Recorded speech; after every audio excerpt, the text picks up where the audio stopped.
Good evening, everyone. If you haven't heard from me before, I'm a fantasy illustrator, and my work has been featured in Spectrum, Infected by Art, the Travel Channel, as well as the Springville Museum of Art, specializing in digital and traditional art with a recent transition to oil painting over about the past 4 years. My most significant pieces to date have been two nearly life-size dragons that are hanging in a local company in Orem, recreations of my digital pieces, Ascension of Hireth and Ascension of Goliath. Each painting is 8 feet tall and 4 feet wide, and they were an absolute pleasure to work on. Most of my work isn't quite that big. Usually it's more along this size and a little bigger. But hopefully I'm going to be working on a larger scale in the future. Today, I am here to talk about a very hard topic, which I find a lot of artists struggle with. And that is building yourself up with your artwork. As I'm sure many of you have had experiences where everything has just fallen flat and nothing has seemed to go your way. It can be challenging, but rewarding to learn while on your artistic journey. And it is much needed to really reach those new heights. And I'm hoping that today you can take away a better outlook on life from this panel and apply it to you and your work creatively. There will be a lot of time for questions in this panel. I'd like to hear your input and talk about really what you want to talk about while I'm talking and trying to just figure out exactly what it is that you would like to learn from this panel. Your mindset is so essential when working. It can either aid you or hinder you creatively. The more your mind is open to growth and learning, the better prepared you are for the challenges that you will face while progressing in your artistic career. This ensures that, or rather, ensuring that you stay away from a negative mindset can be one of the steps to take. For example, a negative mindset would be, my work didn't get accepted. That means that no one likes it. Or the judging is rigged. My work will never be good enough. Or really, why do I even bother? These statements represent a wall that prevents us from seeing the true nature of the situation. These negative, ruminating thoughts floating around in our head can kill our motivation to improve, causing our skills to stagnate. Our brains are really, really, really a lot like a computer. Our thoughts are its code. Choosing a harmful code or link, and it will ruin the program and corrupt the computer. The more frequently you run destructive code, the harder and more challenging it is for your brain to make new positive connections and pathways. When acclimating to a negative mindset, that is usually all that you'll find when life throws you a curveball. To show the flip side of that, you can work on being in a positive mindset, such as, I didn't get accepted, but I know that I will make it in someday. I can see why I didn't get in after seeing the other work. This gives me a better goal to shoot for next year. And I know I'm improving and getting better with each creation, even if I don't see it yet. These are just basic examples, but you get the idea. Your outlook on life makes your reality. if you see every event as a hammer pounding you down, that makes every event a nail in your coffin. You are hindering your ability to see your accomplishments and how far there is yet to travel. By seeking ways to improve your outlook on life, finding the silver lining in each event, so to speak, you build positive connections in your brain, all the while forging a grateful mindset and increasing your brain's ability to overcome difficult situations and find creative solutions to your problem. The more you actually build yourself up, the better your work will get. For me, this was probably the hardest lesson to learn, that I couldn't improve my work without improving my mindset and my outlook on life and where my artwork was and where it needed to be, or rather, where I wanted it to be. There was a gap between what I had now and what I knew I wanted. So I chose to change my mindset to bring about a greater change in my work, basically. Do we have any questions yet? There's a certain time where everything will, for the most part, fall into place. And it's kind of waiting for all of these events in your life and all of the challenges that you have had to overcome to kind of connect the dots.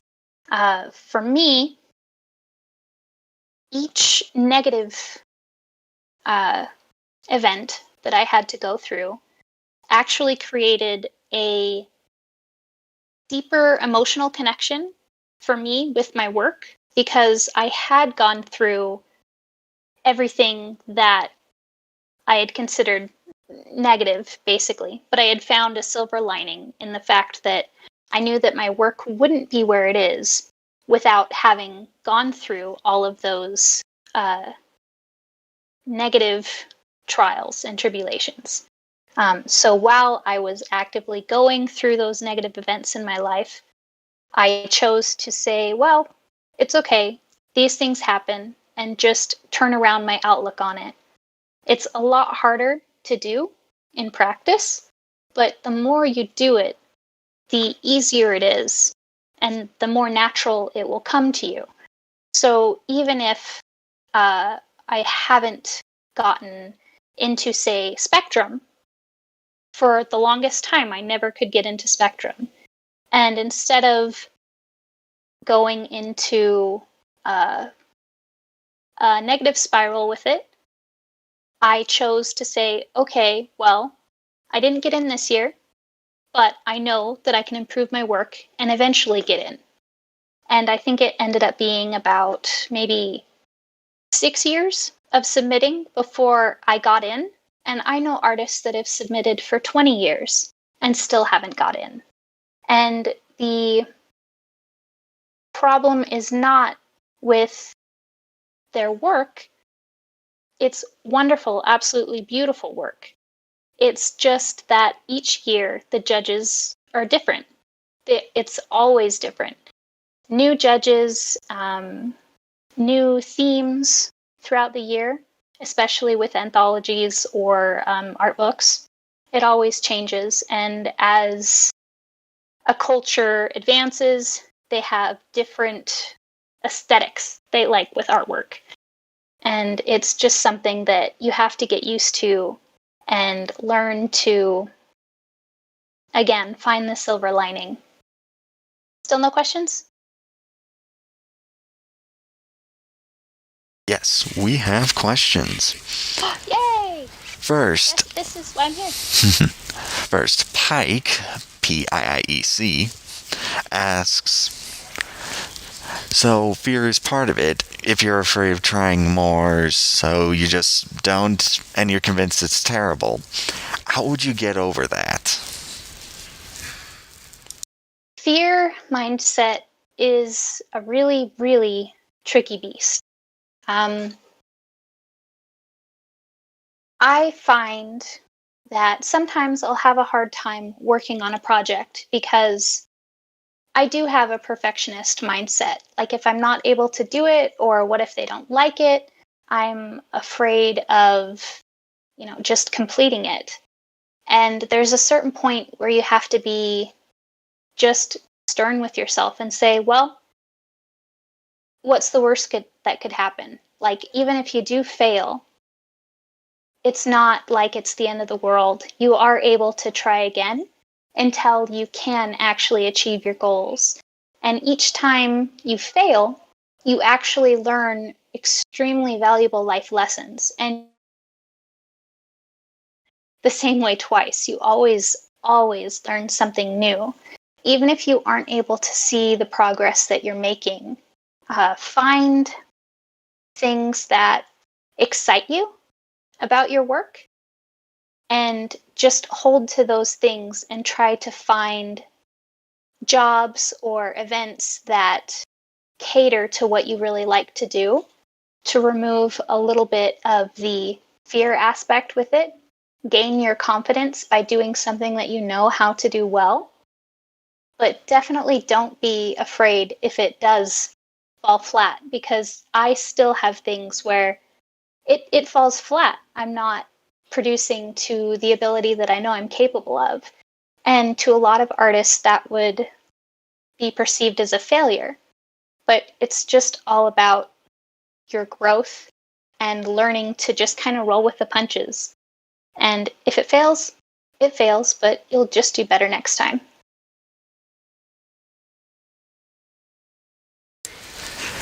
Okay.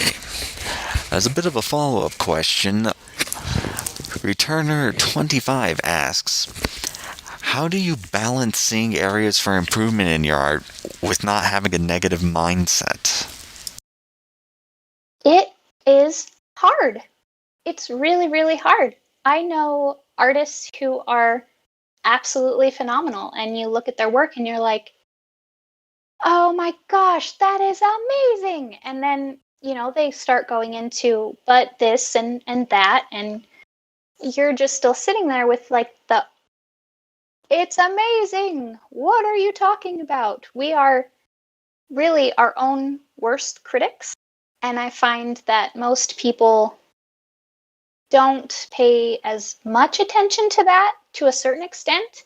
However, if there is a very, very, very glaring difference between your skill level, say for me, my skill level that is not as high as my dragon's would be my perspective or architectural drawings.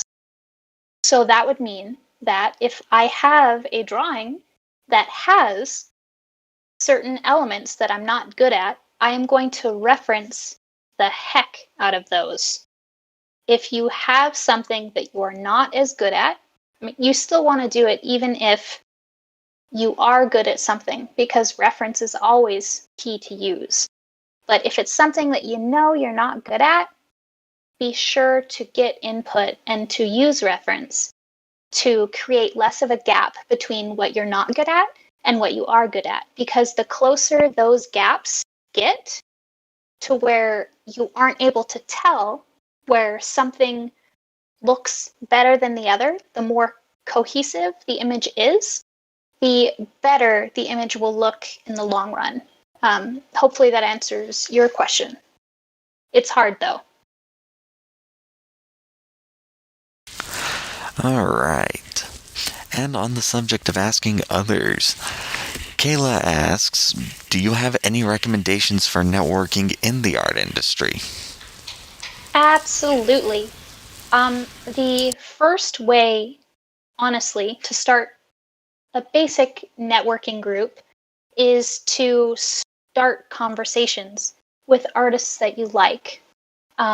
Usually it's good to talk about their work, to broach the subject, and then you can slowly get into asking if they do portfolio reviews or critiques.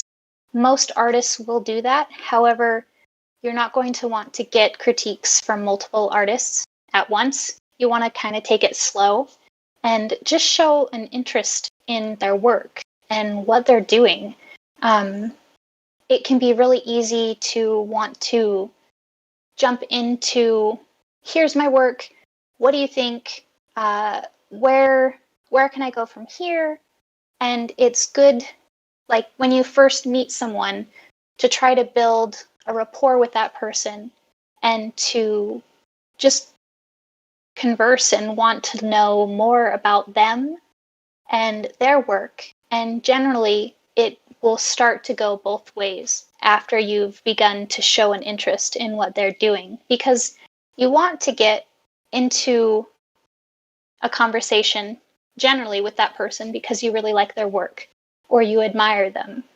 And asking questions here on the chat in Discord is an excellent way to do it. Sometimes they'll have like in-person events, just showing an interest and a want to get to know them, basically.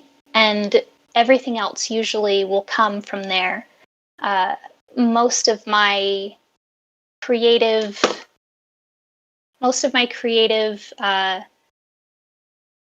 relationships have just started by me coming up to someone and saying, wow, I really like your work.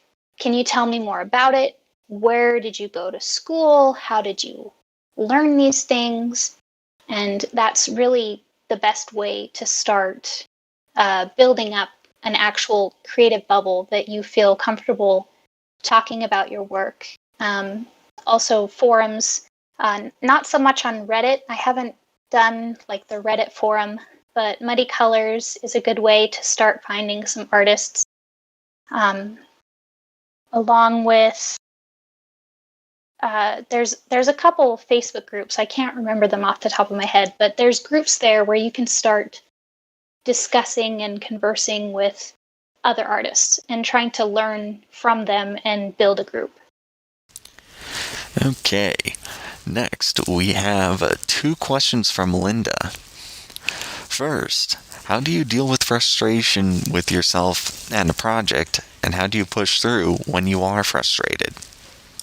Oh, again, that is a very challenging question. It can be hard to push myself sometimes to work on a big project. Most recently, the big pieces that I worked on, they were so hard to get me motivated to work on them. I believe mainly because it just seemed extremely daunting.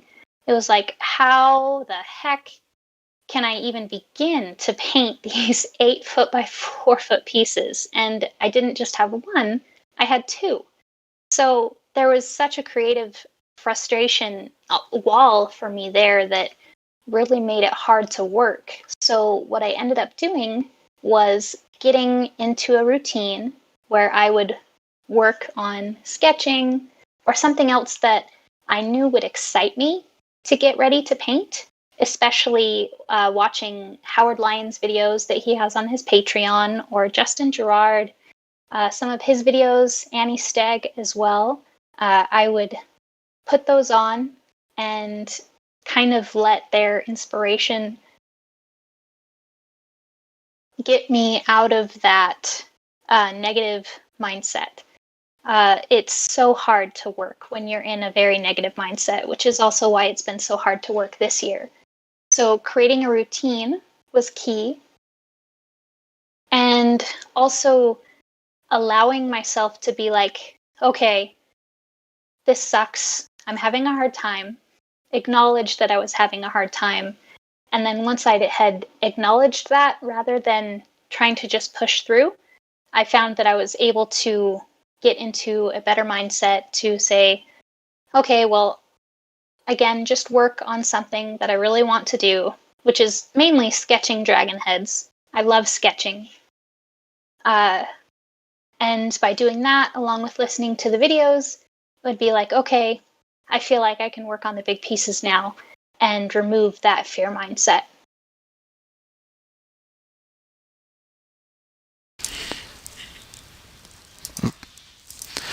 Okay, and the second question from Linda is, how do you keep yourself from getting distracted by the next great idea when you haven't finished the current great idea? I really don't. I am very much a fantastical creature. I'm very much of a squirrel mindset. I jump from project to project. And I find that if I don't jump on it, number one, usually I'll lose the inspiration and the drive to work on the piece. And the longer I spend trying to force myself to not work on that inspirational piece, the worse it gets. So with Genesis, which is what I did November, where's she at? So this piece was done over probably, I think, 3 or 4 days. I had the inspiration to work on this piece. I knew I wasn't going to be able to do anything else until I kind of got that piece out of my head, so to speak. And I know other artists who also do the same thing, such as Alan Williams. It takes a different mindset to be able to swap projects, and I'm not really very good at that. I'm still working on that myself. However, I have gotten a little bit better at making sure I write down my ideas. If I really have a pressing deadline, I will say, okay, give me like a half hour or an hour. I will sketch out this idea so I don't lose it, number one, because generally I'll lose the inspiration if I don't at least put something down on paper or do a sketch. And then that way, that's out, and I can just kind of come back to the other project. And usually, when I do swap to something else like this, like I did with Genesis, I learned something that I needed for the project that I was working on currently. So I'm always learning something new or finding a better way to work with each new piece. And even if I took a break to work on a personal piece while I was in the middle of doing a commission, I still make that commission better for it because I'm learning by doing my own work. That's usually where I make the most progress, is in my personal work.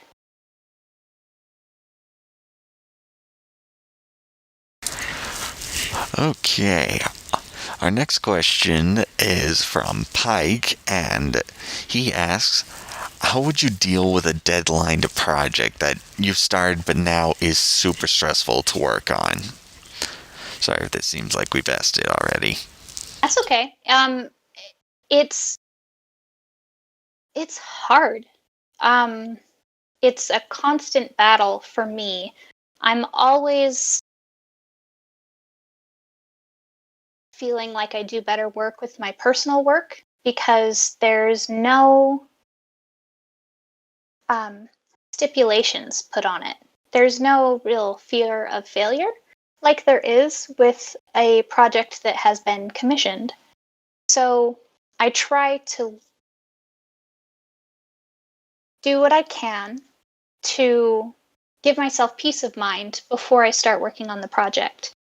I will get myself into like a more positive mindset by, like I said, doing sketching or warm-ups. Warm-ups are extremely important. They'll help you get out any jitters or mistakes, basically. When you do a warm-up sketch, it's really important with working out. It's the same when you're working on a commission or another art piece. By taking the time to warm up for half hour, you will get yourself into a better mindset to not only work on the commissioned piece, but you'll be able to do a better job on it because you've gotten out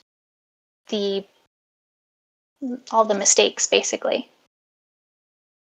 Hopefully that gave it a little bit different of a not necessarily different, but a little bit of a more insight into that. Okay. Kayla says, I'm curious, can you tell us a bit about what it's like to collaborate with people who commission you? Have you worked on publishing projects? And if so, what was the process like? What were the pros and cons? So far, I haven't really had any negative experiences. I love collaborating with authors. My favorite one right now is Paul Jeunesse with his Iron Dragon series. I'm doing the interior illustrations for that. He's finishing the final book and he's going to republish them with my illustrations in it. And we've been able to bounce ideas off of each other. One character, the Lord of the Griffins, wasn't even going to be in the book originally. And then as we conversed and we've been talking, I've been doing the other illustrations, he kind of made up an entire new character to go into his book. And for me, that's really, really special. It's a collaborative project where it keeps both of our voices. It's still his book, but I feel very honored to be able to have that much of an impact on it. And the other one that I've done recently was the L2E benefit anthology, A Dragon and His Girl. That one was awesome. I absolutely loved it. Sometimes it can be hard when you're working with someone who hasn't commissioned a book cover before, and it just takes a lot of patience and being willing to not really negotiate, but to compromise or assist them during the process. Part of your job as an artist is to make it clear what you want to do and what you're willing to do. And oftentimes, I find it's easier to work directly with the author. I did the interior illustrations for Unfettered 3. That provided, I, for the most part, had no guidance with that. And so that was a lot different from working with Paul, where he had such a very hands-on approach with it. And there's good and bad with both approaches. And you just kind of need to see what works best for you. But in general, the higher up you get with commissions and doing covers, especially with freelance authors, they're paying you to do what you do. They're paying you to make creative decisions and to show them the best of your craft. And they're always willing to usually, work with you.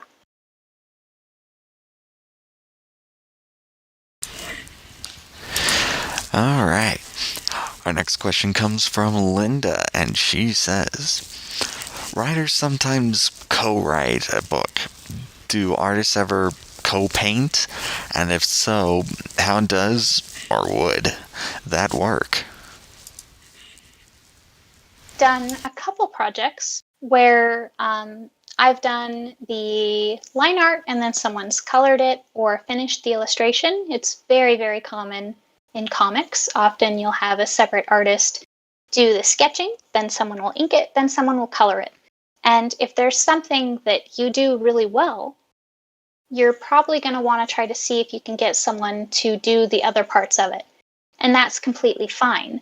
You can ask artists if they're willing to do collaborations. Always, again, they have the ability to say no, and that's okay. But if you, say, are really good at sketching or creating an idea for an illustration, you can always try to commission someone to finish it for you, or to at least maybe help you finish it. But again, you're going to want to be paying them for their time, depending on what it is. If it's a Kickstarter piece, like for me, I'm going to be working on an author and artist collaboration for Dragon's Kill with Fire.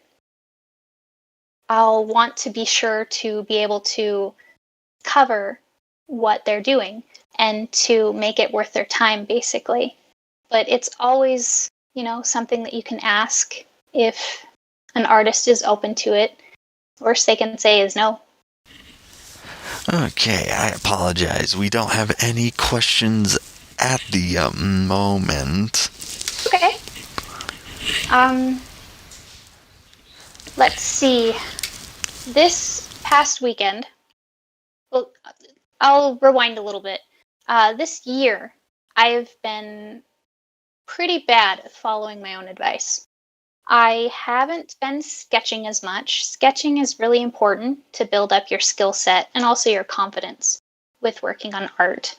Everything kind of stems from that one skill of being able to sketch something and make it look believable. So I hadn't been sketching for a while. The last piece I really sketched was Serenity, which you can find in the art show. And that was done just shortly after Genesis for Everyday Original.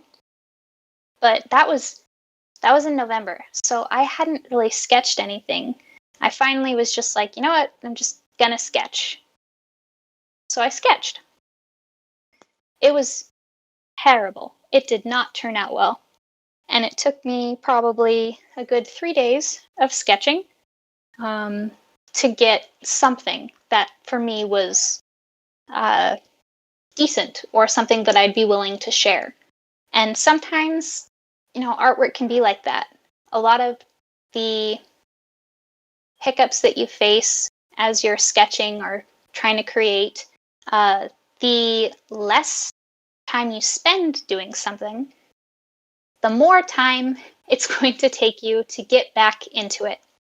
So I also wasn't painting as much from life. I wasn't going out to the museum every week and painting the fossils at Thanksgiving Point like I had been usually. So it took me probably another couple paintings to actually get back into the groove of that, so to speak. So the longer that you spend not working on a healthy mindset or trying to improve your work or just actively trying to be better, the harder it is to get back into it.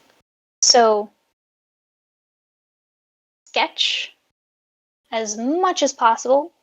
I know a lot of you probably don't like to sketch or would rather do color or something else, but it really is kind of an important part to build up your work. It's usually what everybody sometimes starts with pencil and graphite or marker, depending on what you love. But it's really one of the founding pillars of making your artwork better. Any questions?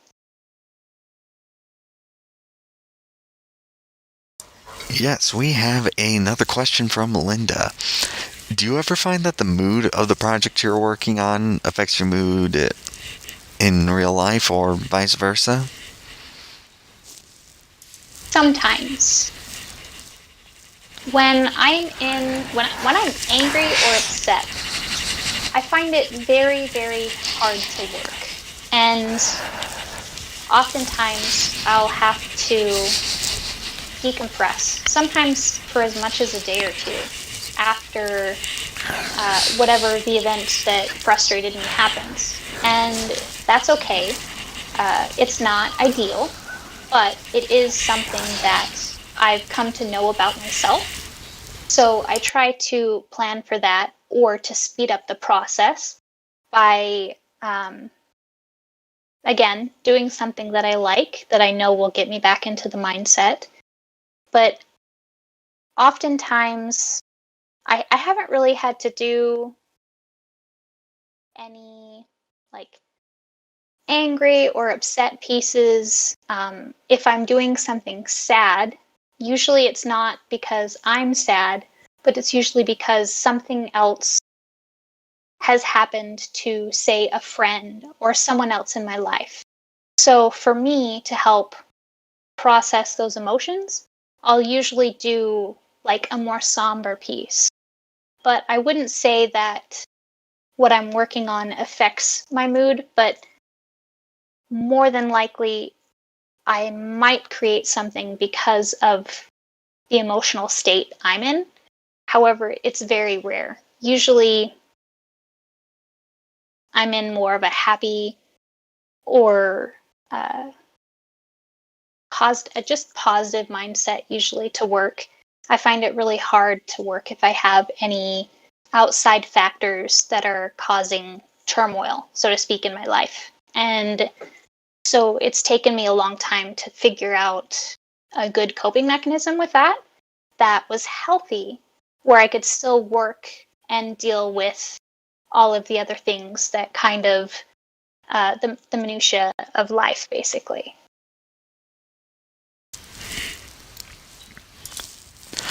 All right.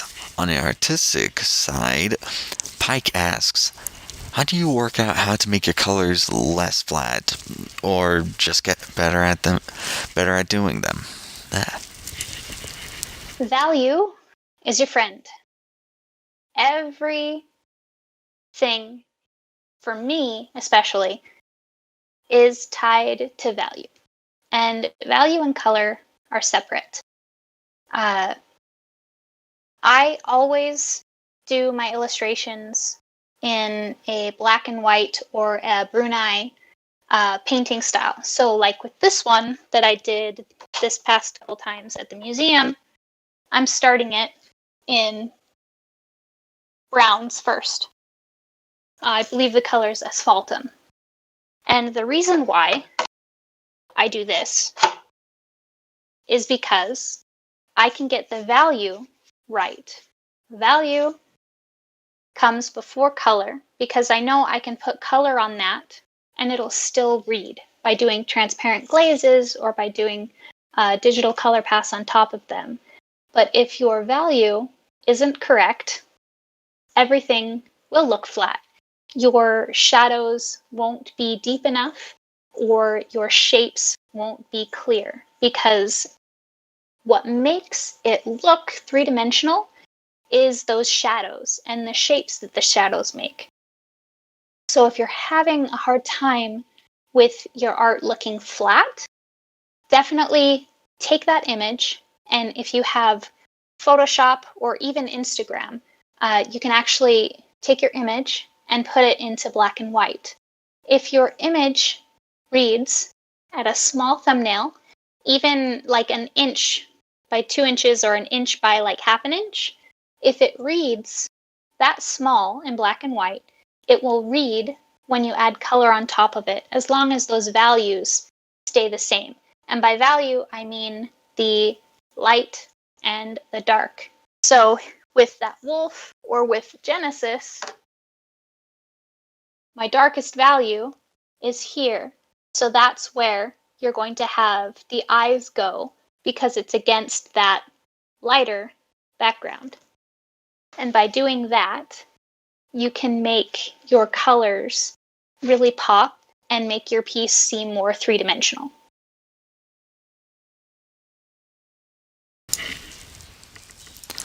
All right. Our next question comes from Returner25. Do you think comparing your art is always bad, or can it be useful? They've heard both. It really can go both ways. The problems that arise when you compare your artwork really only happen when you compare it to degrade your work. By that, I mean you look at, say, my work and compare it to someone else's work. And you start saying, well, that looks terrible in comparison. And someone could look at my work and then look at someone else's work, say, like, I don't know, a Bouguereau painting or something else like a just another painting that's kind of a different style completely and say, well, that looks like crap in comparison to that. You really don't want to use that in a negative way. That is when I don't recommend it. Look at another artist's work and say, okay, what did they do right? What looks good here? What do I like that they did? Was it how they used color? Was it how they composed their image? And then look at yours and say, okay, what did I do right? And sometimes it's hard to look at your own art objectively. I have a very hard time with that. Sometimes you need help, but make sure it's help from someone who is willing to help you grow and not someone who's just going to bash you, basically. By having them help you see what you're doing right and also pointing out, okay, well, I like how you did this, but maybe we can work on this a little bit better and get that to the same level that this other piece is, or this other part of your illustration.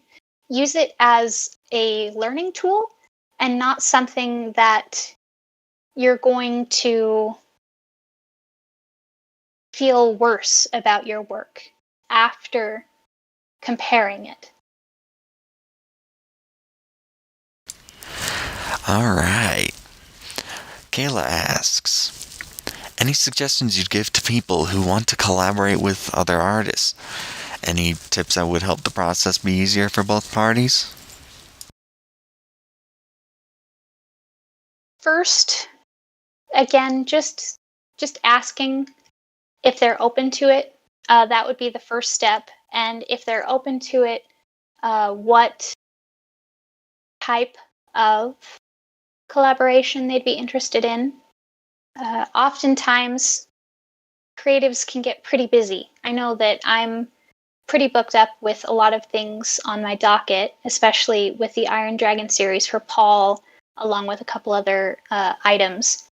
But finding out if they have the time for it, how you'd want to pay them for their time potentially, or if you wanted to do a trade for some work.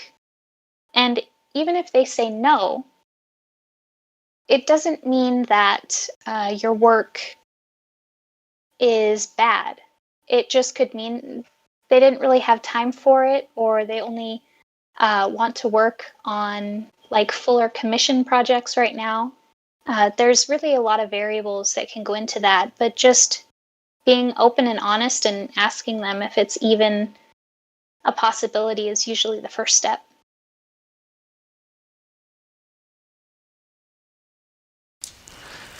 Our next question is from Linda, and she asks, is it important to stick to the same style of art, or can you switch between styles? It is not important necessarily.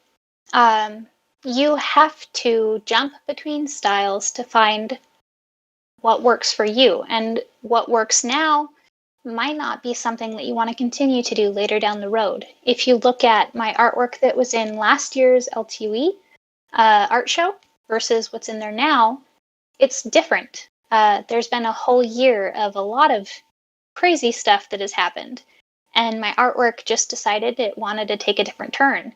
So that's where I'm focusing on right now. You don't have to be tied down to any specific style, and you can evolve as you progress in your skill set. And just because something made you happy then, I mean, it did then, but definitely be willing to be open to where your artwork goes in the future, and try to not fight it if you really see that you're going in a specific direction, and don't peg yourself into a specific genre just because you think that that's where you should go. It looks like we have about 5 minutes or so left. Do you have any other questions? Yes, I've actually got one for you. Earlier you mentioned having issues painting after a certain period of time, and I know that writer's block is a thing. Do you suppose that artists get something similar to that? And if so, is the process for getting over it similar to writer's block, where you just have to power through it? We absolutely get writer's block or a creative block, so to speak. I don't know any artist that hasn't had to deal with that unfortunate event. But your personality will dictate usually how you get through that. Someone who can power through it uh, usually is I don't know. It's usually not. That's not my style. Usually, I have to take a breather and do something that I like. If I start trying to power through an illustration just because I gotta get it done, that's when everything just kind of implodes and it doesn't look good, and my work suffers for it. So learning what makes you tick as far as a writer's block or overcoming that is important. And it might take trying a couple different things over a course of, who knows, like a couple weeks or even maybe a year or two to figure out how you specifically can get over a writer's block. And that also might change over time.